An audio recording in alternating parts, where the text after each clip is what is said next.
Bapak Ibu Saudara, kita lanjutkan dulu studi kita kristalisasi. Masih surat Korintus. Karena surat ini sebenarnya sederhana. Jadi Paulus hanya menulis masalah-masalah. Ya sederhana bukan berarti tidak banyak masalah. Ini sebenarnya jemaat ini agak kurang dewasa begitu ya. Dia mengkritik Paulus, dia banyak sekali masalah. Tapi saya tetap ya bersyukur melihat Paulus bisa maksudnya tetap dia positif dia ya terhadap jemaat ini dalam pendahuluannya. Dia sangat mengucapkan ya istilahnya dibilang sebab di dalam dia kamu telah menjadi kaya dalam segala hal. Dalam segala macam perkataan, segala macam pengetahuan ya.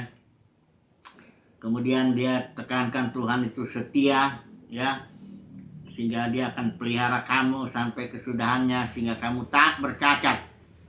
Kata-kata yang positif ya kepada jemaat yang penuh sekali dengan masalah ya. Bahkan masalah yang tidak ada di antara bangsa kafir pun ada di sini ya. Nah, kali ini kita akan bahas satu masalah yang judulnya ini kalau kita bahasa Indonesia ini LAI persembahan berhala, tentang persembahan berhala ini di pasal 8 ya. 1 Korintus pasal 8, coba dulu kita kalau lihat dari ILT ya judulnya itu apa? Karena judul-judul ini bukan penulis asli yang bikin judul ini, itu penterjemah ya.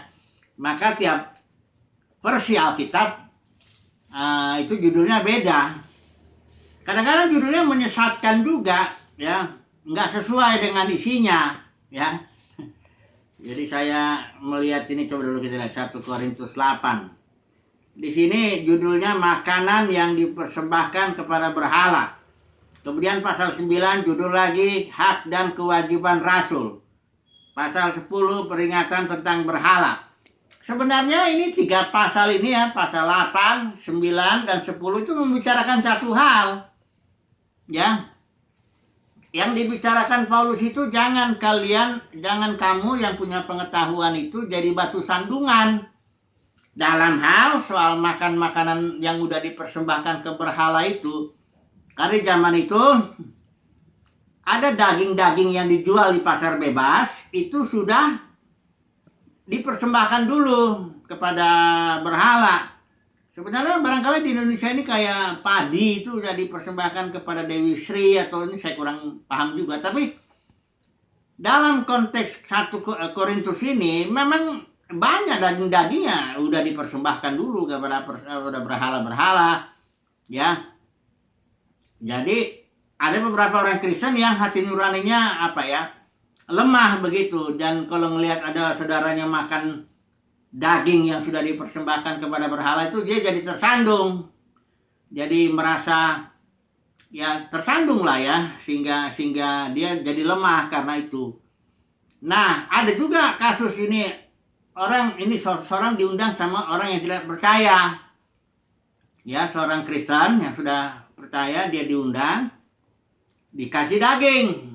Itu daging yang sudah dipersembahkan kepada berhala. Ini bagaimana ini? Jadi di sini persoalannya sebenarnya soal batu sandungan, bukan soal ya memang batu sandungan yang konteksnya itu makan makanan daging yang sudah dipersembahkan kepada berhala. Nanti kita melihat, bisa kita tarik kesimpulan yang lebih luas. Intinya tuh jangan bikin saudaramu yang lemah tersandung, kira-kira gitu. Kalau masalahnya hal-hal yang kecil. Ini Paulus bilang kan soal remeh nih, ayat 8 nih, pasal 8 ayat 8 dibilang makanan tidak membawa kita lebih dekat kepada Allah. Kita tidak rugi apa-apa kalau tidak kita makan, dan kita tidak untung apa-apa kalau kita makan. Jadi ini masalah kecil. Ya, jadi udahlah, kalau Paulus bilang kalau masalah kecil itu ngalah aja lah ya. Kalau misalnya kamu mau makan, tiba-tiba ada saudaramu bilang, itu makanan sudah dipersembahkan berhala, ya udah nggak usah dimakan, kata Paulus ya. Jangan cari keuntungan sendiri karena kita punya pengetahuan. Ya, ini pengetahuannya nanti dibilang di sini apa? Nggak ada berhala di dunia, itu benar. Ini pengetahuannya ya, pasal 8 ini ya. Kadang-kadang pengetahuan ini yang jadi batu sandungan lah ya, membuat orang sombong, kata Paulus di sini. Pengetahuannya begini, pasal 8 ayat 4, tentang hal makan daging persembahan berhala kita tahu, ini dia pengetahuan dia, kita tahu tidak ada berhala di dunia. Jadi sebetulnya daging-daging itu ya daging biasa aja bagi kita yang punya pengetahuan ini, ya. Tapi ya itu juga harus bilang, tetapi bukan semua orang mempunyai pengetahuan itu. Ada orang yang karena masih terus terikat pada berhala-berhala, makan daging itu sebagai daging persembahan berhala. Dan katanya di sini bilang, oleh karena hati nurani mereka lemah, hati nurani mereka itu dinodai olehnya. Jadi persoalannya di sini, seandainya lah orang yang punya pengetahuan itu, orang Kristen yang punya pengetahuan, tidak ada berhala di dunia, dia makan aja apa aja yang dipersembahkan, apa aja yang misalnya dia diundang sama orang kafir, ya makan semuanya, asalkan jangan dilihat oleh saudaranya yang lemah hati nuraninya. Jadi kalau orang yang punya pengetahuan ini makan, ya nggak apa-apa, karena memang nggak ada berhala di dunia. Ya, di sini bagi kita ya hanya satu Tuhan. Jadi, tapi kalau ada orang saudaramu yang lemah itu ngelihat, dia langsung bilang, itu jangan dimakan, itu persembahan berhala. Nah, jangan makan, kata Paulus begitu. Jadi intinya bukan soal makan atau nggak makan persembahan berhala, bukan soal makan atau nggak makan daging persembahan yang dipersembahkan berhala, bukan itu masalahnya. Masalah intinya itu jangan bikin batu sandungan bagi saudaramu yang lemah. Kira-kira begitu. Itu intinya. 3 pasal ini Paulus membicarakan itu. Pasal 8, pasal 9, pasal 10. Dengan cara dia memberi contoh di pasal 9 tentang dirinya. Bahwa aku juga punya hak, aku nggak gunakan. Karena di orang-orang yang punya pengetahuan ini dibilang, kan ini hak saya. Saya mengucap syukur, saya dikasih makan, mau makan daging, bagi saya nggak ada berhala, ini kan hak saya. Kenapa saudara saya yang lemah ini kok saya jadi mesti mikirin tentang dia? Nah, disitulah Paulus beri contoh, pasal 9. Pasal 9 itu contoh Paulus, ya. Bagaimana Paulus tidak menggunakan haknya dalam pemberitaan Injil, nanti kita bahas. Kemudian dia berikan contoh berikut, yang pasal 10, itu contoh nenek moyang Israel itu, pengikut Musa. Nanti kita bahas juga. Jadi dengan 2 contoh ini, ada satu lagi yang pasal 10 itu hampir merupakan kesimpulan lah ya. Segala sesuatu diperbolehkan tapi nggak semuanya membangun. Ya, jadi inti daripada permasalahan ini adalah soal jangan jadi batu sandungan itu. Tapi ingat ya, ini soal jangan jadi batu sandungan kalau perkaranya kecil, soal makan. Ya, kalau soal makan itu minum udahlah, ngalah aja, jangan jadi batu sandungan. Tapi kalau masalahnya esensi, ya kayak Paulus waktu itu, ketemu dia dengan Petrus ya. Dalam hal ini Petrus ini dia jadi kayak munafik gitu. Tadinya dia bergaul dengan orang-orang berfellowship lah dengan orang-orang bukan Yahudi. Begitu datang dari kalangan ini di surat Galatia itu datang kalangan Yakobus. Tiba-tiba Petrus jadi mengundurkan diri, ya, jadi nggak mau fellowship lagi dengan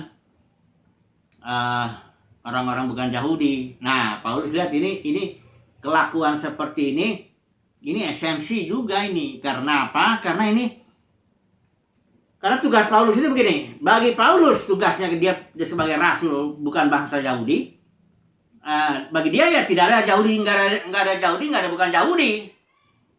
Bagi Paulus ya, ini inti, ini esensi dia. Makanya Paulus juga bilang Yahudi bukan Yahudi menjadi satu manusia baru, dan dia menyebutnya tubuh Kristus. Lain dengan Petrus. Petrus memang komunitasnya dia disebut jemaat Elohim ya, hanya orang Yahudi. Nah, tapi kelakuan Petrus ini bisa membuat gaduh istilahnya lah ya. Ini Paulus ngomong tidak ada Yahudi, nggak ada bukan Yahudi, total si Petrus ini kelakuannya membedakan lah ya antara Yahudi dengan bukan Yahudi ya. Nah, ini harus ditegur. Paulus harus tegas ya, bilang kelakuan ini nggak sesuai dengan Injil ya. Nah, ini karena ini esensi ya. Kalau kelakuan munafik kayak begitu esensi. Tapi kalau soal makan nggak makan, makan daging berhala atau nggak makan itu nggak masalah ya. Jadi Paulus, mari kita lihat dulu ya satu persatu ya. Yang penting kita tahu ya pasal 8, pasal 9, pasal 10, satu masalahnya itu. Jangan lihat judulnya di sini. Kalau di sini kayaknya judul yang dibikin penerjemah ini kayaknya jadi masalahnya jadi banyak. Yang judul pasal 8 makanan dipersembahkan berhala, pasal 9 hak dan kewajiban rasul, pasal 10 peringatan tentang berhala. Ya jadi judul-judulnya jangan mengganggu, jangan diikutin ya, ini manusia kok bisa salah aja dia. Bahkan bisa fatal juga salahnya. Contohnya, saya beri contoh ya judul yang salah itu. Ya Lukas 15 itu. Saya udah bahas itu. Di situ dibikin ini kan ada perumpamaan tentang domba yang hilang, ya kan? Perumpamaan tentang pertama ya domba yang hilang. Perumpamaan yang kedua perumpamaan tentang dirham yang hilang.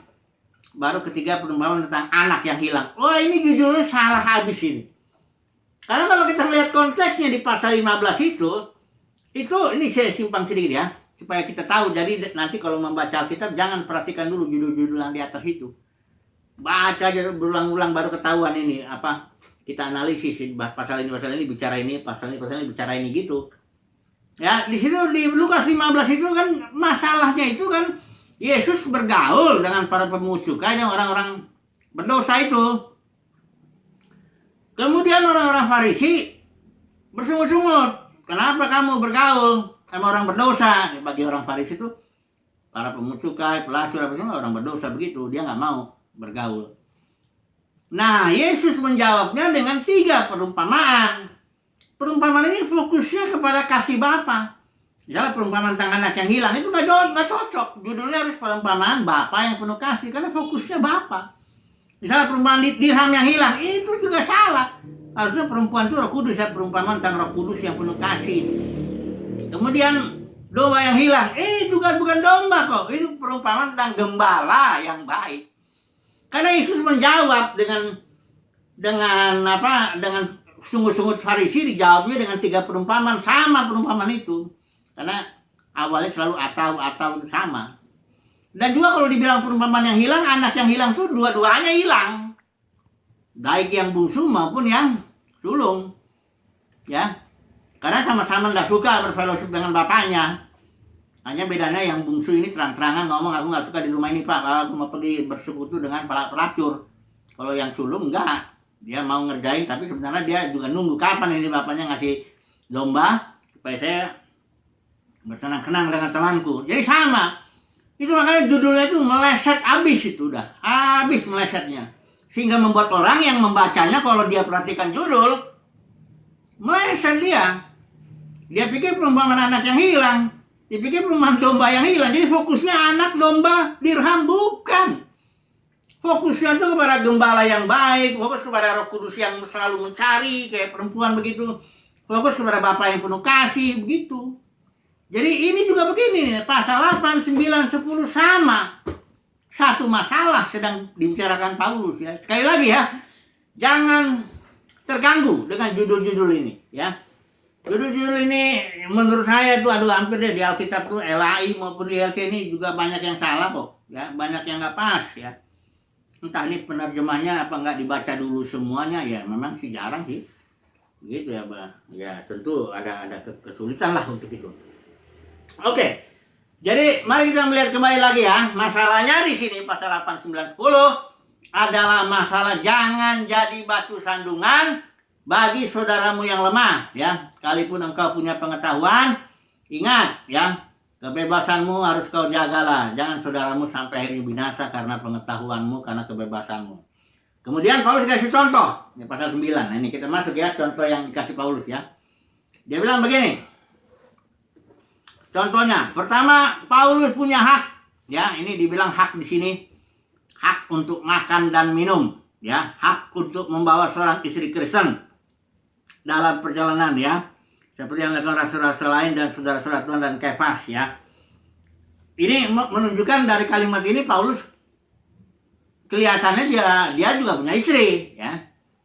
Karena ada alasan selain yang ini, ada juga alasan karena Paulus bisa dapat surat dari Sanhedrin itu, surat kuasa untuk bisa mengeksekusi para penyesat ya yang dia ngerti waktu itu, Saulus ya. Nah, kalau orang dapat surat kuasa itu dari imam besar, besar kemungkinannya dia itu anggota yang 70 anggota daripada mahkamah agama itu. Juga waktu mahkamah agama itu mengeksekusi Stefanus, itu Paulus yang duduk, yang Saulus yang duduk menjaga barang-barang orang yang mengeksekusi itu ya. Jadi kalau bukan dia anggotanya Sanhedrin, kecil kemungkinan dia itu bisa dapat surat kuasa itu, kecil kemungkinan dia bisa menjaga barang-barang itu, dan kecil kemungkinan dia ngomong begini. Dia ngomong kan, apakah kami nggak punya hak untuk makan minum? Apakah kami nggak punya hak untuk bawa istri Kristen ya? Kalau emang nggak punya istri, masa dia ngomong gitu? Ya kan? Hanya dia kelihatannya Paulus ini hidup selibat gitu ya. Istrinya nggak dibawa-bawa dalam perjalanannya itu memang ya. Ditinggal saja. Nah, jadi Paulus bercontoh, aku punya hak kan? Ya, maka dia bilang, karena aku inilah yang jadi bapak bagi kamu dan aku rasul ya bagi kamu. Karena jemaat Korintus ini Paulus yang rintis ini. Dengan dia beritakan Injil, jadi jemaat. Kemudian baru datang pengajar-pengajar, Apollos sama semua yang lain. Jadi sebenarnya Paulus bilang, aku punya hak lebih daripada mereka-mereka guru-guru yang datang sebelum yang sudah Paulus itu. Aku lebih berhak untuk makan minum, untuk dapat ya perlakuan. Nah ini kok jemaat Korintus ini juga dia mengkritik Paulus dalam soal keuangan juga, sehingga akhirnya Paulus nggak mau terima uang dari jemaat ini, dukungan ya, nggak mau dia, karena berbahaya itu bagi pemberitaan Injil. Jadi di sini Paulus contohkan, aku melepaskan hakku baik sebagai rasul di hadapan kamu maupun sebagai pemberita Injil ya. Dia lepaskan itu dengan contoh ya, kamu juga berbuatlah begitu. Ini Paulus lepaskan demi agar pemberitaan Injil jangan terganggu. Begitu juga kamu, Paulus bilang, kau juga lepaskanlah hakmu, kebebasanmu untuk makan daging itu, karena kau punya pengetahuan. Oke lah, kau boleh makan itu, bebas, emang benar. Tapi demi saudaramu, tolonglah jangan kau makan itu, ya. Jangan cari keuntungan sendiri, gitulah kata Paulus itu, ya. Contohlah aku aja punya hak, ya, tapi ku tinggalkan itu, ya, demi kepentingan orang banyak. Jadi itu pun menjadi serupa, ya, menjadi sama seperti di sini juga dibilang Paulus contoh berikut dia, kalaupun dia orang bebas dia menjadi hamba, ya, demi tujuan memenangkan. Dia menjadi sama seperti di sini ada berkali ayat 20, sama seperti orang Yahudi. Dia menjadi sama seperti orang hidup di bawah hukum Taurat. Dia menjadi sama seperti begitu supaya bisa memenangkan banyak orang. Jadi dia berikan contoh jemaat Korintus itu, kau jangan egois begitu.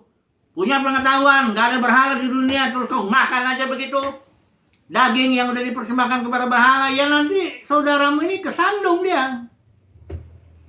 Jadi Paulus sudah contohlah aku punya hak, aku tinggalkan. Aku orang bebas, tapi aku menjadi seperti di mana aku berhadapan supaya aku bisa memenangkan ya orang. Jadi saudara, persoalannya sekali lagi ya, soalnya bukan makan daging persembahan berhala. Itu makanya judul-judul ini tolong disingkirkan aja. Persoalannya jangan jadi batu sandungan bagi saudaramu yang lemah. Itu intinya ya. Jangan jadi batu sandungan. Kalau persoalannya kecil ya, persoalan remeh. Kalau yang paling makanan tidak membawa kita lebih dekat kepada Allah.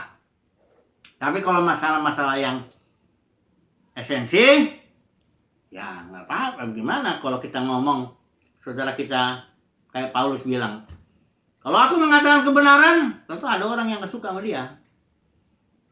Dia udah bilang loh, kalau aku mengatakan kebenaran aku jadi musuhmu? Kan enggak. Tapi ternyata banyak orang. Nah ini lihat, apalagi dalam dunia kekristenan. Kalau kita mengatakan kebenaran, jangan langsung berharap semuanya menyambut. Malah kebanyakan enggak.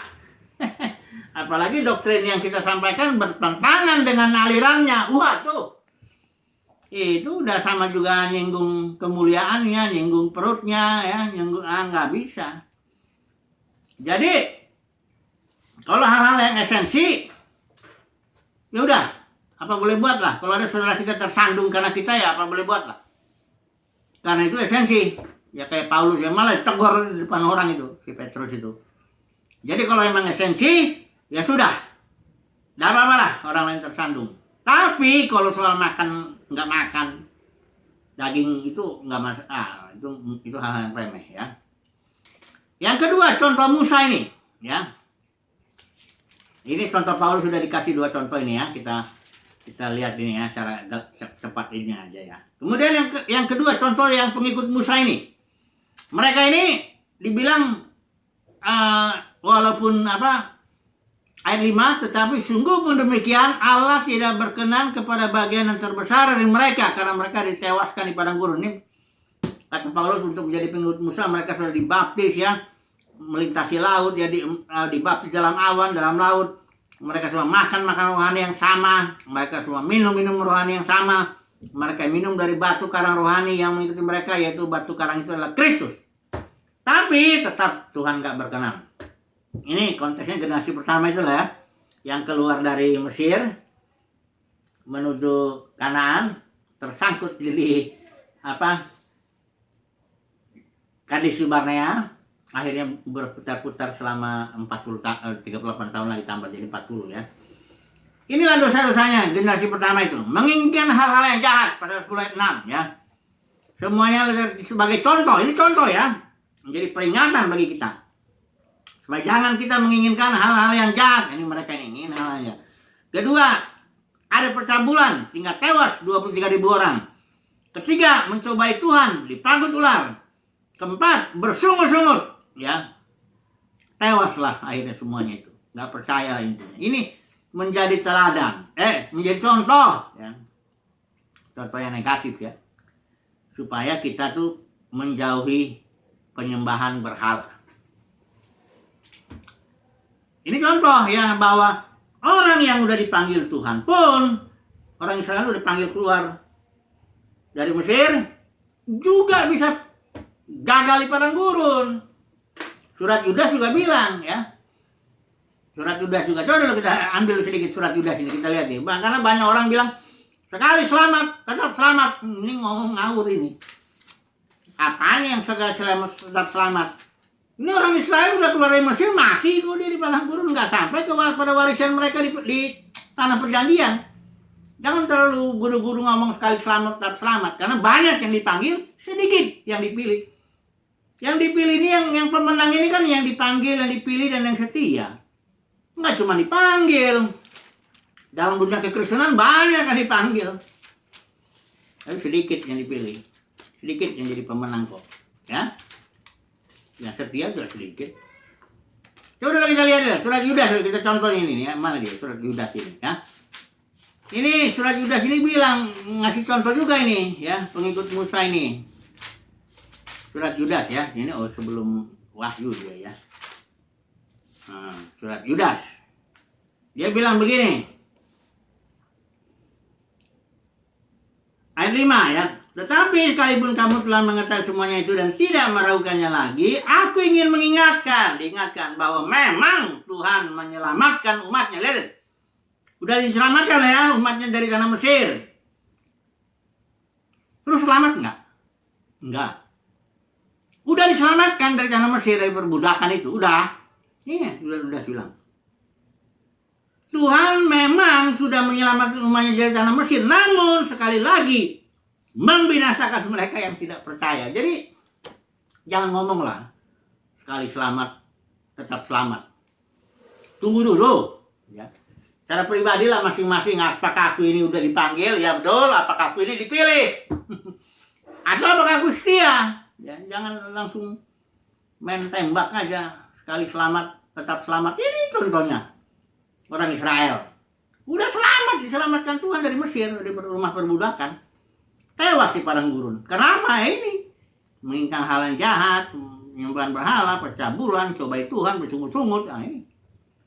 Nah ini contoh bagi Paulus supaya Paulus bilang ini contoh bagi kita supaya kalaupun kepada jemaat Korintus, kau udah dipanggil jelas. Bahkan dikatakan sini engkau udah kaya dalam Kristus, sudah dalam segala hal kau sudah kaya. Tapi ingat, ini peringatan ya. Ya kesimpulannya intinya sekarang nih, ambil kesimpulan lah. Kesimpulannya, jadilah pengikutku, kata Paulus, dalam arti jadikan mengikuti keteladananku, kira-kira begitu ya. Keteladanan Paulus bahwa dia tidak egois ya. Dalam hal-hal yang kecil aku ngalah ya. Aku akan bebas, aku menjadi seperti orang lain supaya memenangkan orang ya. Demikian juga dia di sini dibilang ya, dia bukan petinju sembarangan memukul ya. Dia juga bilang walaupun segala sesuatu diperbolehkan tapi nggak semuanya membangun ya. Jadi dalam hari intinya ikuti teladanku. Dan Paulus bilang juga untuk apapun yang kau perbuat, lakukanlah itu untuk kemuliaan Tuhan. Jadi inilah ya. Intinya. Jangan jadi batu sandungan. Karena ingat, contoh-contohnya ada orang yang udah bahkan banyak yang dari generasi pertama yang diselamatkan dari Mesir. Cuman keluarga Kaleb dan keluarga Joshua kan yang masuk akhirnya. Yang lainnya 600.000 pasukan itu tewas semua. Gagal istilahnya lah. Kalau ditanya, bisa nggak orang Kristen gagal? Oh, sangat bisa lah. Bisa nggak orang Kristen yang dipanggil nggak masuk dalam kerajaan 1000 tahun? Ya bisa, sangat bisa sekali. Ya mati sujud itu. Mati sujud, Tuhan aku udah bernubuat demi namamu, mengusir setan demi namamu, ya, berbuat banyak mujizat demi namamu. Ini siapa ini orang ini yang ngomong-ngomong begitu? Udah pasti orang Kristen lah, yang udah lahir baru lah, yang udah dipanggil Tuhan. Bahkan barangkali pengkhotbah yang terkenal ini bikin-bikin KKR di mana-mana, ya kan? Karena dia karunia yang mujizat, dia bikin bernubuat, dia macam-macam. Tapi Tuhan bilang, aku nggak kenal kamu karena kamu nggak ikuti aturan kerajaan itu. Jadi jangan ngomong lagi lah, sekali selamat dan selamat. Lihatlah ini contoh ini, ya. Kalau kasih peringatan, Paulus bilang ya. Pertama, contoh ini yang paling bagus ini Musa ini, pengikut Musa ini. Oke, sekali lagi kesimpulannya adalah jangan jadi batu sandungan. Ikuti teladan Paulus. Bagaimana dia mengabaikan haknya, mengabaikan haknya sebagai orang bebas demi keuntungan orang lain, demi menyelamatkan banyak orang. Ya, puji Tuhan lah. Haleluya. Amin.